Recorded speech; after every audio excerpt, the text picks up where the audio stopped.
Hello friends, welcome back to your English class. I am your teacher and mentor Ananya, and I am back with a new chapter, that is chapter number 9, Helen Keller. So children, Helen Keller is a very famous personality. Okay, so we will study about Helen Keller's childhood and how did she became famous. वो बचपन में कैसी थी और किस तरीके से उन्होंने अपनी लाइफ की सारी जो परेशानियां थी उनको हटा के, अपनी बाधाओं को हटा के वो आगे बढ़ी और पॉपुलर हुई. So let's begin. Captain Arthur Keller and Kate Adams Keller lived in Tuscumbia, a small town in northwest Alabama, USA. They were blessed with a baby girl on 27 June 1880. So, these were the father and mother of Helen Keller, Captain Arthur Keller and Kate Adams Keller. They used to live in USA in northwest Alabama, and they were blessed by a beautiful baby daughter. Alright, and she was born on 27 June 1880. They named her Helen. She was a healthy child and her parents enjoyed watching her grow. Now when Helen was born, she was very healthy and very cute, and of course like other parents, her parents also loved her. जैसे बाकी सब parents अपने बच्चों को प्यार करते हैं, वैसे ही हेलन के माता पिता भी हेलन को बहुत ज़्यादा प्यार करते थे. The family was not very rich one. Captain Keller was earlier in the army and later he earned a living and both as a cotton plantation owner and the editor of weekly local newspaper, the North Albanian. Helen's mother also worked on the plantation. So Captain Arthur यानी Helen के पिता बहुत rich नहीं थे. पहले वो army में captain थे. बाद में जब वो आर्मी से रिटायर हुए, उन्होंने अपना एक प्लांटेशन खोला. Plantation means a field where a same number of tree is grown in large amount. जब बहुत सारे पेड़, किसी एक ही तरह के पेड़ एक ज़मीन पे बहुत सारे उगाए जाते हैं, उसको हम प्लांटेशन बोलते हैं. तो उनका जो अर्निंग होता था वो उनके इस प्लांटेशन से होता था. And also he worked as a local editor of the local newspaper. Albanian जो लोकल न्यूज़पेपर था वहाँ के वो लोकल एडिटर थे. तो इस तरीके से घर का खर्चा चलता था. इवन हेलन की मदर भी प्लांटेशन में अपने पति का हाथ बटाती थी. When Helen was 19 months old, she fell ill. The doctor said that she was suffering from brain fever. Unfortunately, when the fever subsided, Helen appeared to be well, but in reality, she was far from that. अब जब Helen बहुत ही छोटी थी, अभी वो just 19 months की है, यानी लगभग 2-3 साल की उम्र भी पूरी नहीं हुई है. 1.5 से 2 साल के बीच की बच्ची थी वो. तब उनको एक बार बहुत ज़्यादा बुखार आया. डॉक्टर्स ने जब उनका ट्रीटमेंट किया तो उन्होंने कहा कि हेलन को ब्रेन फीवर हो गया है, यानी कि बुखार जो है हेलन के दिमाग में ही जा चुका है. ठीक है, फाइनली काफ़ी मेहनत के बाद, काफ़ी कोशिशों के बाद हेलन की तबीयत तो ठीक हुई, लेकिन इन रियलिटी अंदर ही अंदर हेलन कम्प्लीटली ठीक नहीं हुई थी. Helen stopped responding to sound, sights and simple actions. She did not blink while staring at the sunlight. She neither responded to her father's clap nor to the bright lamp that her mother bought in front of her. It was evident to Kellers that Helen had become both blind and deaf. अब slowly and gradually Helen ने अपने आसपास के surroundings में जो changes हो रहे थे उनको रेस्पॉन्ड करना बंद कर दिया. जैसे तेज़ रोशनी में छोटे बच्चे या हम लोग नॉर्मली अपनी आंखें झपकते हैं, ब्लिंक करते हैं, हेलन अपनी आंखें नहीं झपकती थी. अगर हम बच्चों के सामने कुछ भी साउंड प्रोड्यूस करेंगे, क्लैपिंग करेंगे या किसी तरह का एक्शन करेंगे तो बच्चे रिएक्ट करते हैं, उस तरफ देखते हैं, हंसते हैं, हमारे साथ साथ रिएक्शन देने की कोशिश करते हैं. पर हेलन ऐसा कुछ भी नहीं करती थी. कई बार उसके पेरेंट्स ने कई तरीक़ों से कोशिश की कि हेलन पता कर सके कि हेलन को क्या प्रॉब्लम है, but after some time finally they concluded कि actually Helen could not see or listen to anything. ना तो उनको कुछ दिखाई दे रहा है और ना ही उस छोटी सी बच्ची को कुछ सुनाई दे पा रहा है. The challenges and hurdles ahead for the parents and the child were not easy to overcome. The years that followed were painful and traumatizing, not only for Helen but for also her family.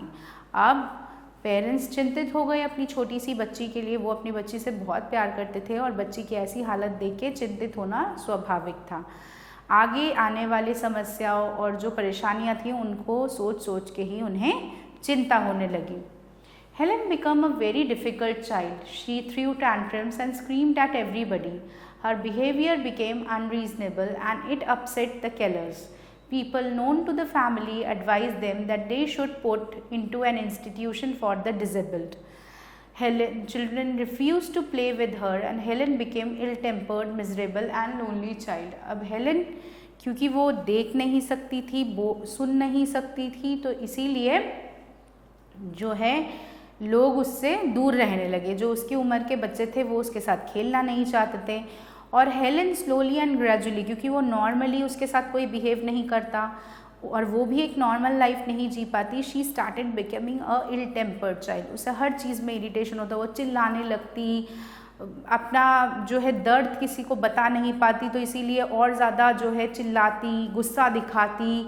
तो सब लोग परेशान होने लगे। जो लोग Helen को जानते थे या हेलन की फैमिली को जानते थे उन सब का कहना था कि उसे किसी डिसेबल्ड इंस्टीट्यूशन में डाल दिया जाए। With a heavy heart, Annie's mother would say, Helen's behavior is getting worse. What should we do? The soft-hearted father would simply reply, we cannot punish a child who doesn't understand what she is doing and what she should do. अब बहुत ही मुश्किलों के बाद Helen के mummy हमेशा बोलती थी कि मुझे समझ नहीं आता कि मैं उसके साथ क्या करूं। वो दिन ब दिन उसका जो बिहेवियर है वो बिल्कुल बदलता जा रहा है और बहुत ज़्यादा एग्रेसिव और रूड होती जा रही है। और उसके पिता जो हमेशा सोच में रहते थे कि किस तरह से हेलन की देखभाल की जा सके या किस तरह से हेलन को समझाया जा सके, वो सिर्फ एक ही बात कहते थे कि हम किसी ऐसे बच्चे को जो कुछ समझ ही नहीं पा रहा है कि वो ऐसा क्यों कर रहा है, ना वो कुछ सुन सकता है ना देख सकता है, और क्योंकि वो सुन और देख नहीं सकता इसीलिए बोल भी नहीं सकता, ठीक से कुछ अपना फीलिंग्स नहीं शेयर कर सकता, ऐसे बच्चे को पनिशमेंट दे के क्या फ़ायदा। The Kellers now needed professional guidance. They met Dr. Michael Anagnos, director of the Perkins Institutes for the Blind in Boston in Massachusetts. So finally Kellers को लगा कि क्यों ना हम Kellers जाकर किसी अच्छे डॉक्टर से मिले और हेलन के लिए डायग्नोसिस ले। तो वो डॉक्टर मिशेल से मिले। ठीक है, doctor Michelle Perkinson's Institute of Blind में काम करती थी और उनसे उन्होंने सोचा कि उनसे मिलने के बाद शायद कुछ फ़ायदा हो सके। Michelle considered Helen's case and immediately recommended a former student of the institution to be Helen's teacher. उन्होंने हेलन के केस को जब अच्छे से स्टडी किया, उन्होंने इमीडिएटली हेलन के लिए अपने इंस्टीट्यूट यानी पर्किंसंस इंस्टीट्यूट के एक पुराने स्टूडेंट को हेलन का टीचर बनाने के लिए भेजा। She was Annie Souvillon, the lady who changed Helen's life. Annie Souvillon, Helen की टीचर जिन्होंने हेलन की पूरी ज़िंदगी ही बदल के रख दी। Annie had a poor vision herself, but she was keen to work and earn a living on her own. So she accepted the job of being Helen's teacher. Annie जो थी वो खुद भी उनकी आईसाइट बहुत अच्छी नहीं थी। She had a poor vision. लेकिन उनमें एक दृढ़ निश्चय था कि वो किसी पे निर्भर नहीं होंगी, वो अपना जिम्मेदारी खुद उठाएंगी। ठीक है, और इसीलिए उन्होंने हेलन के टीचर बनने का दायित्व अपने कंधों पर ले लिया। On March 3, 1887, Annie arrived at the house in Tuscumbia and met Helen Keller. Annie started teaching Helen to fingerspell. She taught her the language of touch. Annie spelled out the word doll, D-O-L-L, on Helen's palm and then placed a doll in her hand. This was the first word that Helen learned to spell. अब any first time मार्च 1887 में Helen के घर गई और वो पहला interaction उनका हुआ हेलन के साथ। उन्होंने हेलन को धीरे धीरे, क्योंकि हेलन देख नहीं सकती थी, सुन भी नहीं सकती थी, तो इसीलिए सेंस ऑफ टच के थ्रू पढ़ना सिखाया। वो क्या करती, वो हेलन के मुंह पे हाथ रखती पहले हेलन का हाथ उठाती, उसे अपने मुंह पे रखती और जो लिप मूवमेंट होता, ठीक है, उसको फील करने के लिए बोलती हेलन को, और हेलन उस सेंसेशन से, उस फीलिंग से अपने लिप्स पे बाद में उस वर्ड को दोहराती, यानी लिप मूवमेंट को सेंसेशन के थ्रू समझ के, फीलिंग के थ्रू समझ के वर्ड्स को बोलती। ठीक, so the first word that Helen learned was doll, D-O-L-L, doll, and she learned this word using the sense of touch. Okay, with great patience and dedication, Annie continued her teaching. When Helen petted the cat, Annie wrote cat on her palm, and when she drank milk, she felt the letters milk being written on her palm. This helped Helen to learn the concept of various things, and she found a novel way to communicate with others. अब slowly and gradually जब जो काम Helen करती वो words धीरे धीरे any उसके हाथ पे स्क्रिबल करती ताकि हेलन उन वर्ड्स को फील कर सके। जैसे हेलन अगर किसी कैट को सहलाती तो एनी उसके हाथों में CAT कैट लिख देती। इसी तरह जब हेलन दूध पीती तो एनी उसके हाथों पे MILK मिल्क लिख देती। एंड स्लोली एंड ग्रेजुअली, बहुत ही धीरे धीरे हेलन वर्ड्स सीखने लगी कि किस तरीके से वो किसी के साथ कम्युनिकेट कर सकती है। Annie had to work on Helen's behavior too. Helen was rude to people. Moreover, her polite table manners and her social behavior needed attention. Annie insisted that Helen should dress herself and brush her own hair. All this training required great skill and patience. Each time Helen disobeyed or misbehaved, Annie punished her by not talking to her. अब any ने Helen के personality को भी develop करने की ठान ली। Helen काफ़ी rude थी, हमेशा इरिटेटेड और चिड़चिड़ी रहती थी। एनी ने सोचा क्यों ना हेलन की पर्सनालिटी पे भी वर्क किया जाए। उसको टेबल मैनर्स नहीं आते थे तो हेलन ने धीरे धीरे टेबल मैनर्स सीखे एनी से। एनी ने उनको धीरे धीरे एक एक करके हर वो छोटी बड़ी चीज़ सिखाने की कोशिश की जो एक नॉर्मल इंसान करता है। But the point was that Helen, she was not going to learn everything so fast. वो दूसरों से अलग थी तो वो इतनी जल्दी तो सीख नहीं पाती, इसीलिए बहुत धीरे धीरे, बहुत ही सहनशीलता के साथ एनी को उसके साथ पेश आना पड़ता। और जब कभी हेलन एनी की बात नहीं मानती तब एनी उसको पनिशमेंट के तौर पे उससे बात करना बंद कर देती। Helen's communication with the world was largely through Annie, so she hated the idea of Annie becoming angry with her. Soon Helen learned to obey and behave well. Annie took Helen for walks and they did horse riding. Helen enjoyed Annie's companionship. अब slowly and gradually Annie ने Helen के behaviour को change करना शुरू कर दिया और Helen भी धीरे धीरे एनी की कंपेनियनशिप को एंजॉय करने लगी। वो दोनों लॉन्ग वॉक्स पे जाते, बहुत सारा टाइम साथ में बिताते और कई बार तो धीरे धीरे वो एक दूसरे के साथ बहुत ज़्यादा घुल मिल जाते। ठीक है, तो वो जो स्टूडेंट टीचर रिलेशनशिप था वो स्लोली एंड ग्रेजुअली फ्रेंड्स में कन्वर्ट होने लगा। The day Helen learned to spell water, a new inspiration set in and her progress in learning words multiplied folds. तो first slowly and gradually Helen water बोलना सीखी और जिस दिन उसने ये बोलना सीखा उसे लगा कि वो और भी कई वर्ड्स सीख सकती है और भी बहुत कुछ बोल सकती है। That experience changed her attitude towards learning and now Helen also started feeling कि शी कुड ऑल्सो लर्न और इस एक एक्सपीरियंस ने उसको कम्प्लीटली बदल के रख दिया। उसका जो परसेप्शन था, उसका जो बिहेवियर था वो कम्प्लीटली चेंज हो गया।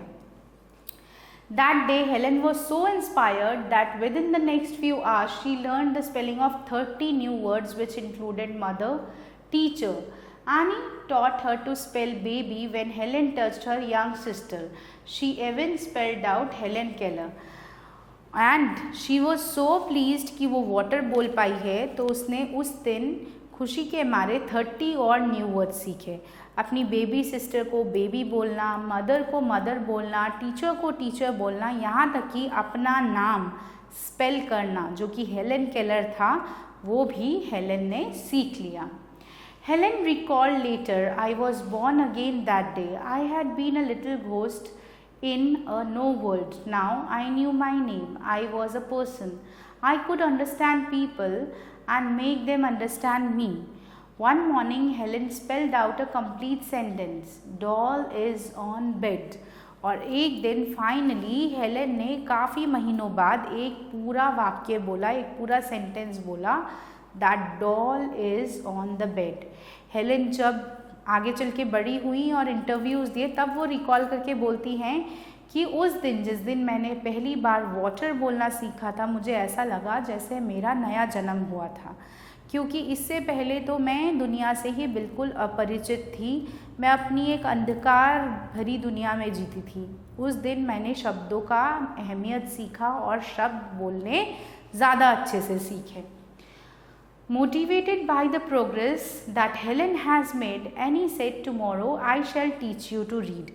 अब एनी को भी इंटरेस्ट आने लगा। उन्हें लगा कि वो जो मेहनत कर रही हैं हेलेन पे वो कहीं ना कहीं रंग दिखा रही है। उन्होंने हेलेन को बोला कि अगले दिन से मैं तुम्हें पढ़ना सिखाऊंगी। Annie began teaching Helen to read. She first read raised letters and later read with braille. Initially raised letters के साथ पढ़ते पढ़ते slowly and gradually Annie ने हेलेन को ब्रेल स्क्रिप्ट्स ला कर दी। ब्रेल बुक्स जो कि ब्लाइंड्स के लिए होती है उनको टच करके हेलेन ने पढ़ना लिखना सीखा। She learn to write with both ordinary as well as Braille typewriters. और हेलेन की सीखने की इच्छा इतनी तीव्र थी कि डेफ और ब्लाइंड होने के बाद भी उन्होंने दोनों टाइपराइटर्स पे लिखना सीखा, यानी स्पेशल टाइपराइटर्स जो ब्लाइंड लोगों के लिए होते हैं और ऑर्डिनरी टाइपराइटर जो आम इंसान के लिए होते हैं। She was well on her path to becoming a well educated person. She was given all possible opportunities to develop her abilities and Helen made the best of them. Helen ने अपनी जो भी अपॉर्चुनिटीज उसके सामने आती गई उन सबको ले लिया और स्लोली एंड ग्रेजुअली उन सभी चीज़ों को लेके वो आगे बढ़ती चली गई। Helen developed great confidence and she even visited President Cleveland at the White House. वो इतनी कॉन्फिडेंट पर्सनालिटी बनी कि कोई जो भी उनसे मिलता कोई भी उन्हें ये नहीं बोल सकता था कि वो सुन नहीं सकती या देख नहीं सकती। वो बिना देखे और सुने भी अपने कॉन्फिडेंस के दम पे, मनोबल के दम पे सामने वाले से बहुत अच्छे से इंटरैक्ट कर सकती थी। In 1890, at the age of about 10, Helen moved to Parkinson's Institution. Here, Annie continued to teach her. Helen made friends with the other blind children in the institute. Her loneliness began to disappear and her progress in learning improved. She learned Latin, German and arithmetic. अब finally जब Helen 10 साल की हुई तब उनको पर्किंसंस institute for blind में admission करवाया। वहाँ भी एनी ने हेलेन को पढ़ाना कंटिन्यू किया और अब इंस्टीट्यूट में हेलेन के काफ़ी सारे दोस्त भी बन गए, यानी कि अब तक हेलेन जो अकेला ज़िंदगी जी रही थी जिसमें कोई उनके साथ नहीं था सिवाय उनके पेरेंट्स और टीचर के, अब उसमें दोस्तों का भी आना जाना होना लगा और धीरे धीरे नए माहौल में हेलेन का जो प्रोग्रेस है वो और ज़्यादा तेज़ी से बढ़ने लगा। In 1894, Helen and Annie met Dr. John D. Wright and Dr. Thomas Humason, who were planning to set up a school to teach speech to deaf in New York City. Helen attended the Wright-Humason School for the Deaf. Unfortunately, Helen's speech never really improved beyond the sounds that only Annie and others very close to her could communicate. This was encouraging enough for Helen to move ahead for life. Slowly and gradually, Helen ने school में enrol किया और लेकिन वहाँ बहुत ज़्यादा progress नहीं हुई, लेकिन थोड़ा बहुत उन्होंने सीखा और ये जो जितना भी थोड़ा बहुत उन्होंने सीखा वो उनके लिए काफ़ी था ताकि वो अपने आसपास के लोगों से यानी अपने पेरेंट्स, टीचर और फ्रेंड से कम्युनिकेट कर सकें। Helen wished to study in college, but before that she had to take admission in another school that would prepare her for college. Since Helen could not afford the fee, Mark Twain, the famous author of Tom Sawyer, and some of his friends paid for her education. अब क्योंकि Helen बहुत ज़्यादा अमीर परिवार से belong नहीं करती थी, तो इसीलिए मार्क ट्वेन, जिन्होंने टॉम सॉयर बुक लिखी है, उन्होंने और उनके कुछ दोस्तों ने हेलन की एजुकेशन को स्पॉन्सर किया. In 1896, Helen moved to the Cambridge School for Young Ladies in Massachusetts. This was a great achievement for a lady who was blind, deaf and could barely produce sounds for communication. Helen की अथक परिश्रम की वजह से और उनके परिजनों के प्यार की वजह से हेलन फाइनली कैम्ब्रिज में एनरोल हुई. और ये एक बहुत बड़ा अचीवमेंट था क्योंकि Helen was not like other kids. Alright, Helen worked very hard at school and did not disappoint her benefactors. Helen ने पूरी कड़ी लगन से मेहनत की और अपने टीचर्स को कभी भी डिसअपॉइंट नहीं किया. She began writing poems and stories. उन्होंने कहानियाँ लिखना शुरू किया, डिफरेंट स्टोरीज लिखनी शुरू की. Shortly before her examinations Helen lost her father. Although emotionally disturbed, Helen did her best in the examination.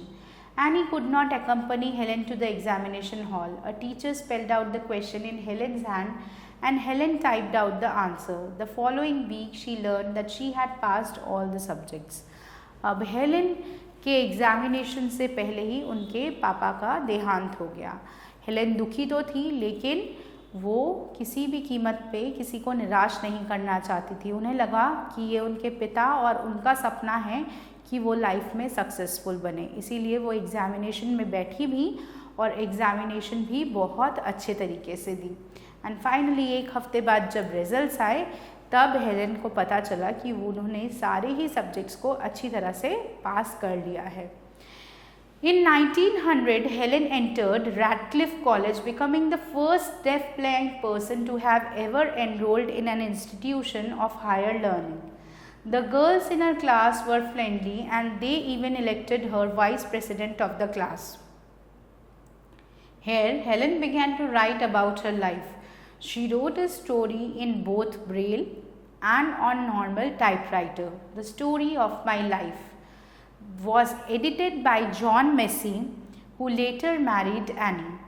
The writing was published in the magazine in 1903 and she was paid for it. Now, Helen, उन्होंने अपनी कहानी को slowly and gradually लिखना शुरू किया. The story of my life. And क्योंकि वो सिर्फ लिख सकती थी और स्टिल उनमें कुछ ना कुछ कमियां थी, उस स्टोरी को फाइनल टच या एडिटिंग किसने किया? जॉन मैसी ने बाद में एनी से शादी की. और finally the story of my life became a proper book which has inspired millions of children. Helen once said, "We the blind are as indebted to Louis Braille as mankind is to Gutenberg." Helen ने एक बार बोला था कि हम जो अंधे लोग हैं, जो देख नहीं सकते, हम उतने ही ऑब्लाइज्ड हैं लुइस ब्रेल की तरफ, क्योंकि उन्होंने ब्रेल स्क्रिप्ट का इन्वेंशन किया which has made it easy for us to read and write and learn, जितना कि मैनकाइंड गुटेनबर्ग की तरफ है. Alright, so I hope children you have understood the chapter well. Now let's move further. On 28 June 1904, Helen graduated from Radcliffe College. Helen became the first deaf-blind person to earn a Bachelor of Arts degree. तो Helen Keller वो पहली इंसान बनी जिन्होंने BA यानी graduation complete किया. इससे पहले किसी भी डेफ या ब्लाइंड व्यक्ति ने कभी भी इतनी पढ़ाई नहीं की थी. Helen now felt that she must educate people on ways to help the blind. Her main goal in the life was to spread awareness regarding the poor, neglected state of the blind, their innate abilities and their aspirations.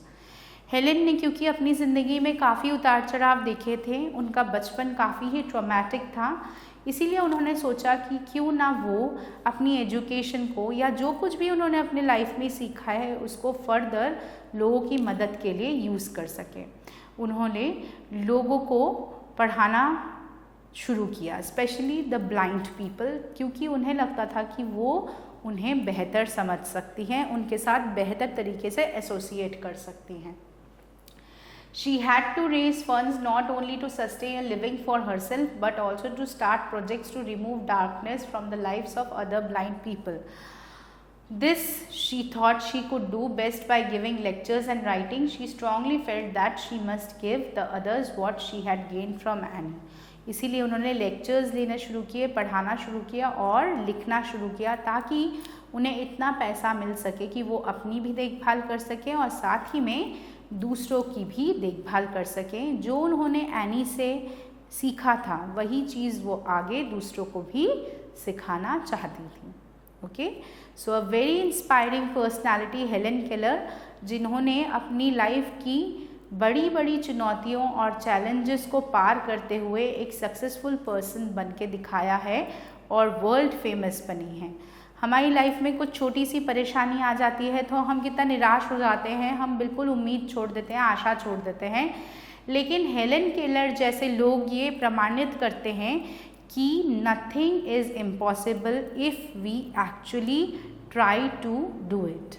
Okay, so children, let's now discuss the word meanings that we came across in the chapter. Subsided means came down or to come at a normal level. Okay, recommended means to recommend somebody or to speak in favor of somebody. Insisted means when you keep on demanding for something, जब आप बार बार किसी चीज़ की मांग करते हैं। ठीक है। Ill-tempered means somebody who is very angry and irritated or furious.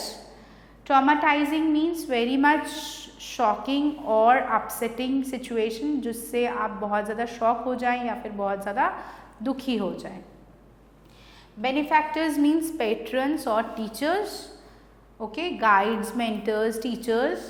Inspired, high in confidence. When you are inspired, that means you have a high level of confidence. Unreasonable, something which is not sensible or reasonable. Okay. Miserable, very unhappy और comfortable, यानी कि बहुत ज़्यादा दुखी होना या बहुत ज़्यादा uncomfortable होना। Indebted मतलब किसी के प्रति कृतज्ञ होना या grateful होना। ठीक है, to be obliged. Okay, now let's move towards the exercises. So we would be doing them one by one.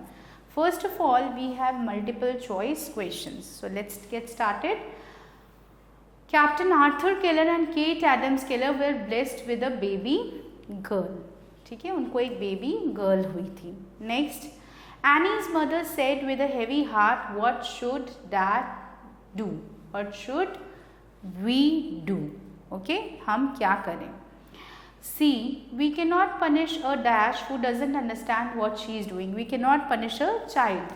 उनके हस्बैंड ने बोला कि हम इसे एक किसी भी मतलब जो बच्चा है उसको परेशान नहीं कर सकते जिसको पता ही नहीं कि वो क्या कर रहा है और क्यों कर रहा है। Annie said, "Tomorrow I shall teach you to learn, write and read." Annie ने क्या बोला कि हम क्या सिखाएंगे? Learn, write and read. So read is the right answer. जब हेलेन ने पूरा एक सेंटेंस बोला था doll is on the bed, so any ने सोचा इसका मतलब हेलेन पढ़ सकती है, उसको पढ़ना सिखाया जाए। All right children, so let's get started with the fill in the blanks. The first sentence, Helen was born on 27th June 1880. So Helen was born on 27th June 1880. Okay. B. The dash that Helen suffered changed her life forever. The fever, the brain fever. Okay. The brain fever that Helen suffered changed her life forever. C. When Annie wanted to punish Helen, she would not talk to her. She would not talk to her. वो उससे बात करना बंद कर देती थी. D. In school, Helen not only studied hard but she also wrote her book. All right. Next, Helen was the first deaf and blind person to graduate.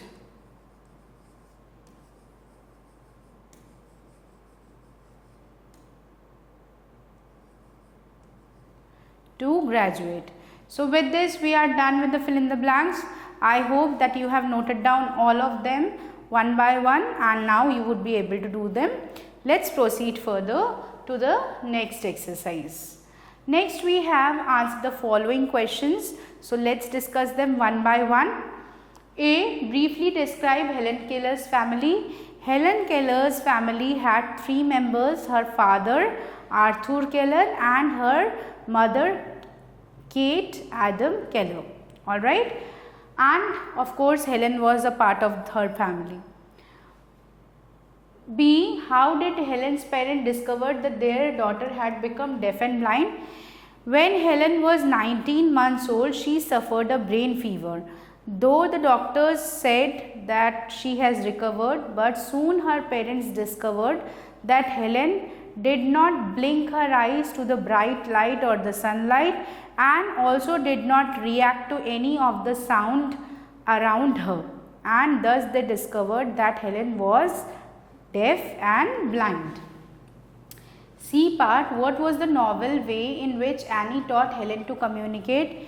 Annie started the technique of understanding sensations. She put her hand on Helen's lips and then spoke the different kinds of words. Also, she used to write each and every alphabet on Helen's hands so that Helen could feel the sense of touch and understand the words clearly.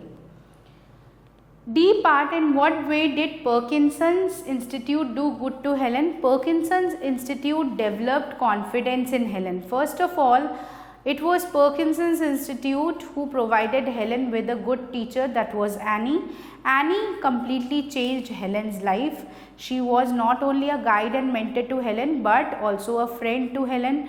Further, when Helen enrolled in Parkinson's Institute, she made their friends and made a lot of progress in her studies. Okay. D part, what was Helen's goal in life and how did she plan to achieve it? Helen's goal in life was to provide support to the blind people so that they also can live a life full of dignity, and for the same she wanted to raise funds, and to do so she enrolled herself for giving lectures and doing writing so that she could earn a good life for herself as well as she can also help other blind people around her. Okay children, so I hope you have noted all the key points that I told you. सारे answers discuss हो चुके हैं. Hopefully आपने समझ के उन्हें अपनी copy में नोट डाउन कर लिया होगा, and I hope that you would complete the work soon. So with this we come to an end to today's session. I will meet you again with a new chapter of your class 8th English book. Stay tuned for the new video. Bye bye and take care.